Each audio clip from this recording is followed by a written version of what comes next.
নমস্কাৰ, সকলো ভালে আছে নিশ্চয়। আজি মই এটা বেলেগ পৰিৱেশত বহি আছোঁ আৰু এয়া হৈছে মই আচলতে এখন নাটকৰ ৰিহাৰ্চেলত আছোঁ আৰু কনক্যা আমাৰ ইয়াতে কনক্যাত ৰিহাৰ্চেল হৈ আছে আৰু মই এতিয়া কনক্যা বা আপোনালোকক ৰেকৰ্ড কৰি আছোঁ ভিডিঅ'টো আৰু ইয়াৰ পৰিৱেশটো দেখুৱাবৰ কাৰণে চেষ্টা কৰিছোঁ। মাজতে আমাৰ অকণমান কিনো হৈ আছে তাকো দেখুৱাম, চেষ্টা কৰিম তাকো দেখুৱাবৰ কাৰণে। প্ৰথম সেয়া বেক চাইডে আমাৰ ষ্টেজটো, ধুনীয়া ষ্টেজ এটা ইয়াত বনোৱা আছে, মুকলি মঞ্চ, মুকলি ষ্টেজ। এইটো ওপৰত ছাদ আছে যেনিবা, কিন্তু ছাইডৰ যিটো ৰেম্পৰ ব্যৱস্থা সেয়া মুকলি হয়। তাৰপিছত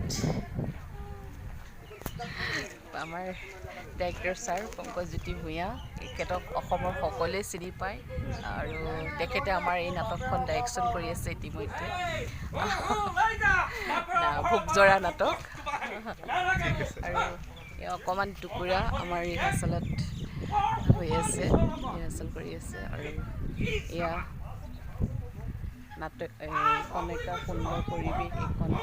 এখন ৰিজৰ্ট হয়, ৰিজৰ্টত আমাৰ কনক্যা ৰিজৰ্ট, আৰু ইয়াতে অসমৰ বিভিন্ন ঠাইৰ পৰা লোক আহে, ইতিমধ্যে গমেই পাইছে বিভিন্ন মানুহে। আৰু যিসকলে গম পোৱা নাই তাৰ পৰিৱেশটো মই যদি পাৰোঁ কিছু পৰিমাণে অলপ আপোনালোকক দেখুৱাবৰ কাৰণে চেষ্টা কৰিম। এয়া হৈছে কটেজ, খুব সুন্দৰ সুন্দৰ কটেজ কিছুমান বনাই থোৱা আছে। এয়া খুব সুন্দৰ সুন্দৰ কটেজ, আৰু দেখিছোঁ ইয়াতে বিভিন্ন স্কুলৰ ল'ৰা ছোৱালী আহিছে। ইয়াতে ল'ৰা ছোৱালীবিলাক আহিছে, বিভিন্ন ধৰণৰ স্কুলৰ ল'ৰা ছোৱালী, সম্ভৱ ফিল্ড হেৰিত আহিছে চাগে, আৰু দেখুৱাবৰ কাৰণে আনিছে স্কুলৰ পৰা। আমি দেখিছোঁ ইয়াতে ল'ৰা ছোৱালীবিলাক আছে, ভাগৰি জুগৰি এতিয়া তেওঁলোকো ৰেষ্ট লৈছে। আৰু এতিয়া আচলতে খোৱাৰ সময় হৈছে। আমি ৰাতিপুৱাৰ পৰাই আছোঁ ইয়াতে, ৰাতিপুৱাৰ পৰা যথেষ্ট ভিৰ আছিলে। এইবোৰ কটেজবোৰৰ ইমান ধুনীয়া ধুনীয়া নাম আছে। এয়া এটা আপোনালোকক দেখুৱাম মই, বেক কেমেৰা কৰি পেলাই আপোনালোকক দেখুৱাম।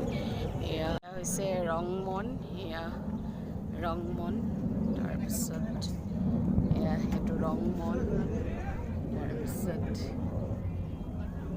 এয়া ময়ূৰ, সুন্দৰ নাম এইবোৰ, ময়ূৰ। তাৰপিছত এইখন নক্ষত্ৰ, এইটো নক্ষত্ৰ। আৰু আচলতে মই ভিতৰত আছোঁ, কনক্যাৰ ভিতৰত আছোঁ, আৰু বাহিৰত এখন ৰিজৰ্টখন, ৰেষ্টুৰেণ্ট আছে আগত। আৰু যিসকল ইয়ালৈ আহিছে তেওঁলোকে ইতিমধ্যে গমেই পায় কনক্যাখনৰ বিষয়ে। এইখন শোণিতপুৰ জিলাত আছে, শোণিতপুৰ জিলাৰ জামুগুৰি হাটত কনক্যা ফাৰ্ম। আৰু এয়া মাত্ৰ এটা অংশ, ৰিজৰ্টখনৰ এটা ভাগহে। গোটেই কনক্যাখন ফুৰিবলৈ আমাক যথেষ্টখিনি সময় লাগে, আৰু ইয়াতে ইমানেই জলবায়ু সুন্দৰ, ইমান সেউজীয়া এটা পৰিৱেশ চাৰিওফালে। আৰু এইখন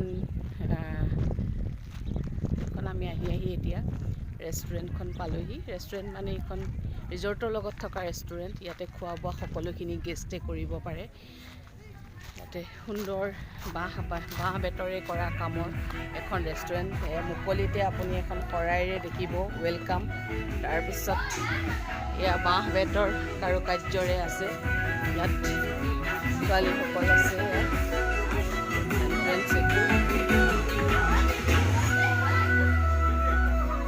খুব ধুনীয়া হেৰি আছে, ৱাল পেইণ্টিং এখন আছে, আপোনালোকক দেখুৱাওঁ। এয়া লাচিত বৰফুকনৰ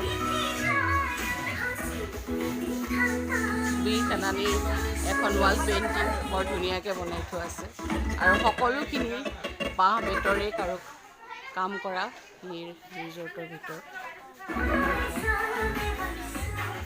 আপোনালোকক ইয়াৰ এটা পৰিৱেশৰ আভাস দিছোঁ। এইটো গেষ্ট হাউচ, মানে এইটো কিটচেনটো।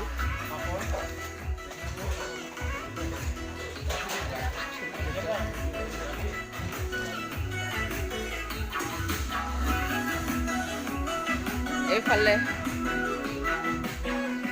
এসাঁজ খাওঁ বুলিলেও আপোনালোক আহিব পাৰিব ইয়ালৈ। আৰু এয়া হৈছে ইউৰিনৰ ব্যৱস্থা, বাহিৰৰ ব্যৱস্থা। লগতে এইটো এটা নতুনকৈ বনাই আছে, নতুনকৈ বনাই থকা এটা ছেমিনাৰ হয়তো এটেণ্ড কৰিবৰ কাৰণে বা যিকোনো ধৰণৰ মিটিং চিটিঙৰ কাৰণে এটা গৃহ নতুনকৈ বনাই আছে। দেখিছোঁ আমি বাঁহ বেতৰে খুব সুন্দৰ আচলতে কাম হৈছে। আৰু কিনো ক'ম, ইয়াত থাকি গোটেই দিনটো আমি আহি থাকোঁ, মাজে মাজে ইয়ালৈ আহি থকা হয়। কিন্তু আজি যিটো কামৰ কাৰণে আহিছোঁ, সেই কামটোৰ কাৰণে বহি ৰিহাৰ্চেল ইতিমধ্যে হৈ আছে। আৰু ৰিহাৰ্চেল হৈ থকাৰ কাৰণে মই অকণমান এই সুযোগতে আপোনালোকক ইয়াৰ পৰিৱেশটো, কাৰণ ইয়াৰ ভিতৰত আচলতে আমাৰ তেনেকৈ ভাত সাজ খাওঁ বুলি অহা নাযায়। ভাত সাজ যিহেতু আমি স্থানীয় ইয়াৰে, সেইকাৰণে ভাত সাজ খাওঁ বুলি আমি অহা নাযায়। এয়া বিভিন্ন ষ্টুডেণ্ট স্কুলৰ, এয়া কনক্কা এনেকৈ ফুৰাবলৈ আনিছে তেওঁলোকক বছৰৰ আৰম্ভণিতে সম্ভৱতঃ। আৰু আমাৰ যিহেতু স্থানীয়, আমি এনেকৈ ভাত এসাঁজ খাওঁ বুলি অহা নাযায়। তথাপিও কেতিয়াবা অকণমান ফুৰিবলৈ বুলি বা এটা সুন্দৰ পৰিৱেশত অকণমান সময় থাকোঁ বুলি অহা হয়, আৰু তেনেকৈ আহোঁ। কিন্তু আজি আপোনালোকক এই সুযোগতে মই এই পৰিৱেশটো দেখুৱাব পৰাৰ কাৰণে নিজকে ধন্য মানিছোঁ।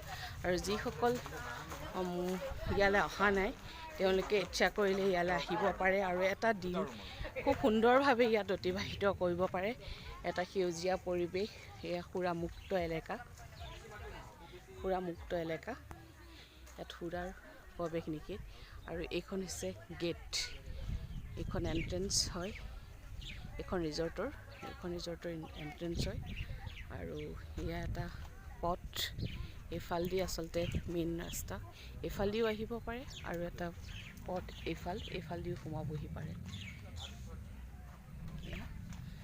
আকৌ বেছি দূৰ যাব নোৱাৰোঁ, যিহেতু ৰিহাৰ্চেল ইতিমধ্যে চলি আছে আমাৰ, সেইকাৰণে বেছি দূৰ আমি আগবাঢ়িব নোৱাৰোঁ। মই আপোনালোকক এই বিশেষভাৱে যিটো ৰেষ্টুৰেণ্ট কনক্কা আৰু অতিথিশালাৰ যি পৰিৱেশ, সেই পৰিৱেশটোহে আপোনালোকৰ মাজত আজি দেখুৱাব পাৰিলোঁ। বাকীখিনি কেতিয়াবালৈ চেষ্টা কৰিম আকৌ কনক্কাৰ পৰিৱেশ আপোনালোকৰ মাজত দেখুৱাবৰ কাৰণে। ইয়াতে এইখনত লিখা আছে, চাওক, কনক্কা ৰেষ্টুৰেণ্ট, থলুৱা নিভাজ তৃপ্তিৰে এসাঁজ। নিশ্চয় আহিব ইয়ালৈ এদিন আৰু আহি এসাঁজ খাবহি।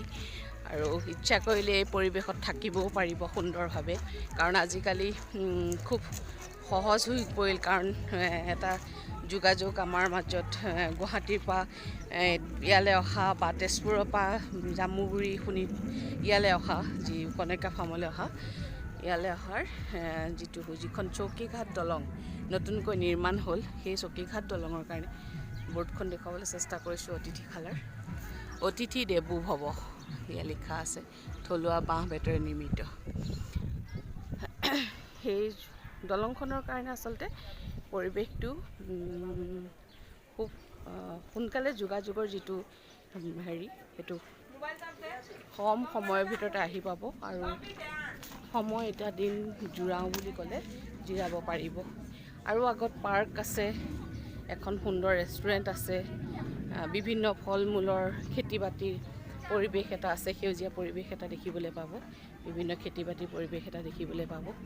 আৰু ইয়াত থাকিও সঁচাকৈ ভাল লাগিব। এটা বেলেগ ধৰণৰ এটা কোলাহলপূৰ্ণ জীৱনৰ পৰা আঁতৰি আহি এটা সুন্দৰ পৰিৱেশত এটা দিন সুন্দৰভাৱে অতিবাহিত কৰিব পাৰিব। আকৌ আহিছোঁ আমাৰ ৰিহাৰ্চেল স্পটলৈ।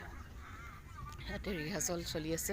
দুজন ডাইৰেক্টৰ, এজন ভৱানী ভূঞা, আনজন পংকজজ্যোতি ভূঞা।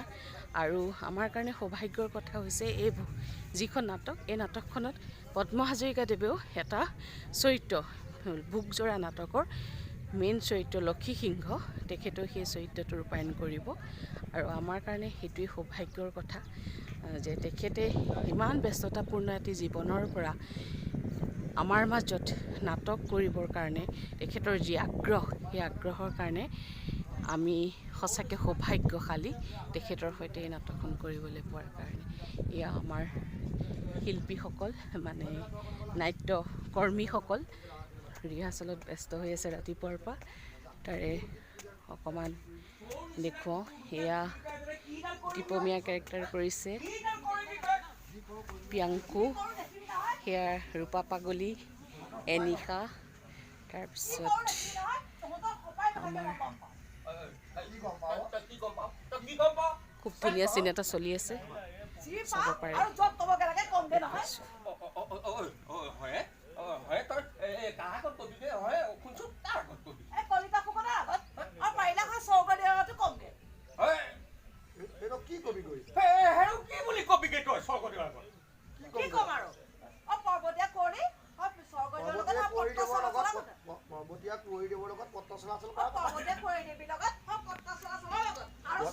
নহয় পৰ্বতীয়া কুঁৱৰীৰ লগত চব পত্ৰ চলাচল নকৰা কথা। কি ক'মগে আৰু সেই পৰ্বতীয়া কুঁৱৰীৰ লগত এই পত্ৰ চলাচলৰ কথা আৰু স্বৰ্গদেউ চলাচল কৰাৰ কথা।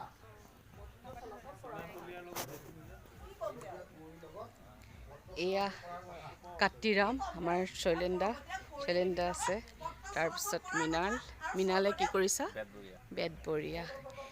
এয়া এটা ফৈত, তাৰপিছত এয়া বাকীসকল, এয়া পৰ্বতীয়া কুঁৱৰী বহি আছে।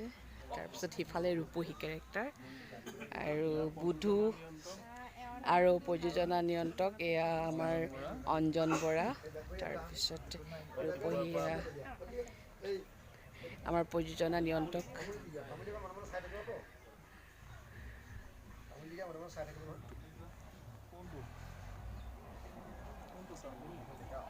আমাৰ চিন চলি আছে, শিকাই আছে ভৱানী ভূঞা শিকাই আছে।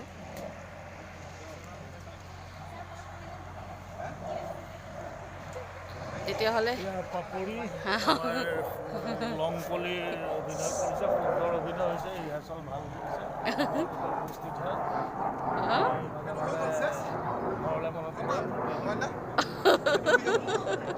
মাজে মাজে ঘৰলৈ মনত পৰে। ঠিক আছে বাৰু, আজিলৈ এৰিছোঁ। আপোনালোকক আকৌ কেতিয়াবা দেখুৱাবলৈ চেষ্টা কৰিম। ধন্যবাদ।